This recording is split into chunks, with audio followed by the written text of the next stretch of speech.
সময় বেশি বেশি ইবাদত করো, সময় নষ্ট করো না। এই যে কিছু গরু ছাগল আছে এখানে নাই, আপনার ছেলে আমার ছেলেই তো গরু ছাগল, যারা গেম খেলে সময় নষ্ট করে, ক্যারাম খেলে সময় নষ্ট করে, সিনেমা দেখে সময় নষ্ট করে, এই গরু ছাগলের দল। আল্লাহ কি তোমাকে ক্যারাম খেলার জন্য বানাইছে? আল্লাহ কি তোমাকে গেম খেলার জন্য বানাইছে? বুঝে বললাম যারা শয়তান, তারা ধোঁকা পেয়েছে, প্রতারিত হয়েছে, তারা গেম খেলে। কারণ আল্লাহ তো গেম খেলার জন্য বানায় নাই। এই মূর্খ, গেম খেলতে খেলতে ওই সময় যদি আল্লাহ তোমার দান কবজ করে, তোমার অবস্থাটা কি? ক্যারাম খেলতে খেলতে ওই সময় যদি তোমার দান কবজ করে, কি অবস্থা? ভাত খাইতে খাইতে যদি তুমি মারা যাও, তোমার কি অবস্থা? এই জন্য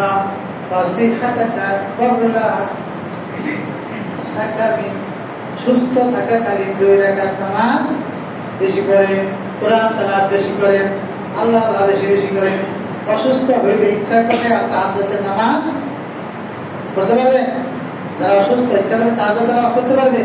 এখন সুস্থ সুগন্ধের অধিকারী যৌবন আপনার, এখন ইচ্ছা করলেই কিন্তু আপনি তাহাজ্জুদ করতে পারেন। বৃদ্ধ হইতে পারবেন না। আপনাদের যদি আক্কেল পছন্দ থাকে, দেখেন আপনার দাদা অথবা আপনার এলাকার কোনো মুরব্বী মানুষ অথবা কোনো অসুস্থ মানুষকে দেখেন, সে আর ইচ্ছা করলে দলীয় মসজিদে আসতে পারে না। অথচ আপনার যৌবন আপনি ইচ্ছা করলেই পারেন। এই সময়টাকে যদি অবহেলা করেন তাহলে অবশ্যই আপনি ক্ষতিগ্রস্ত। আল্লাহ তাবারক ওয়া তাআলা কোরআনের মধ্যে বলেন, আল্লাহ বলেন, আমি সময় পছন্দ করে তোমাদেরকে হুঁশিয়ার করে দিয়েছি।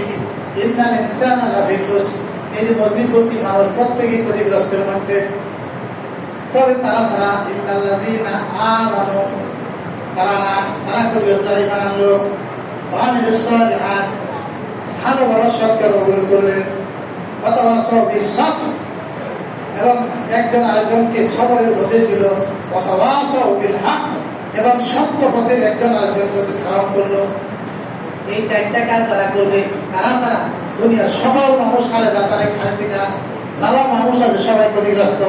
এই 4টা কাজ না করা পর্যন্ত আপনিও ক্ষতিগ্রস্ত। এখন এই 4টা কাজ কি আপনার মধ্যে আসে কিনা? যদি না থাকে তাহলে আপনিও ক্ষতিগ্রস্ত। আল্লাহ রাসূল বলেন কিনা, কাবলা ফাকরি, তোমার যে সম্পদ আল্লাহ তাআলা দান করেছেন, তুমি দরিদ্র হওয়ার পূর্বে এই সম্পদটাকে গুরুত্বপূর্ণ মনে করো। আপনাদের এই মুরব্বীদের তো জানা, অনেক মানুষ কোটিপতি ছিল, মদ খেয়ে, গাঁজা খেয়ে, নারীবাদী করে, ফুটি করে, ভিক্ষা করে খেয়ে বসতে আছে না কেন? এই হাদিসটা না মানার কারণে সম্পদ যা আছে তার সুষম ব্যবহার করতে হবে, সেটাকে ধ্বংস করা যাবে না। মানুষ সম্পদ কখন ধ্বংস করে, খেয়াল করে শুনে।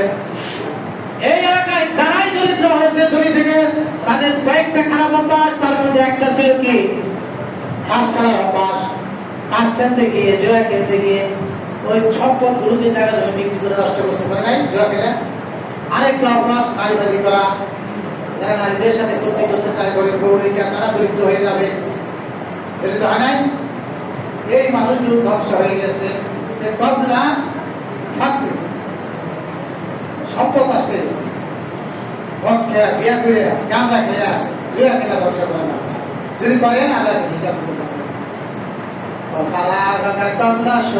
আল্লাহর হাবিব বলেন, তুমি ব্যস্ত হওয়ার পূর্বে কি অবশ্যই সময়টাকে কাজে লাগাও। অনেক মানুষ দোকানের পরে ঘন্টার পর ঘন্টা বসে থাকে, কিন্তু এমন এক সময় আছে যে একবার আল্লাহ বলার সময় পায় না। আল্লাহ রাসূল বলেন, যে সমস্ত ছেলেরা পরীক্ষা আসলেই পড়ে, পরীক্ষা না থাকলে পড়ে না, তারা পরীক্ষার হলে ভালো করে না, কিন্তু রেগুলারলি মেনটেন করে যদি লেখাপড়া করে।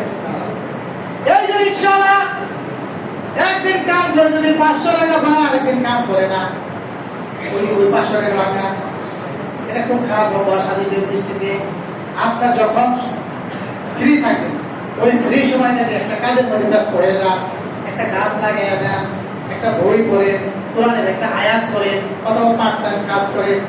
আপনি এখন অবসর আছেন, এই জন্য আপনি বন্ধু বান্ধবদের আড্ডা দিলেন, তাস খেলেন, গেম খেললেন, এটা একটাও মুসলমান দেশ। আল্লাহ তাআলা বোঝার করলেন হায়াতাকা ক্বাবলা মাউতিক। ও আমার ভাইরা, মানুষ পৃথিবীতে কয়বার আসবে বলেন? আর মরার পর আসতে পারবে? আল্লাহ রাসূল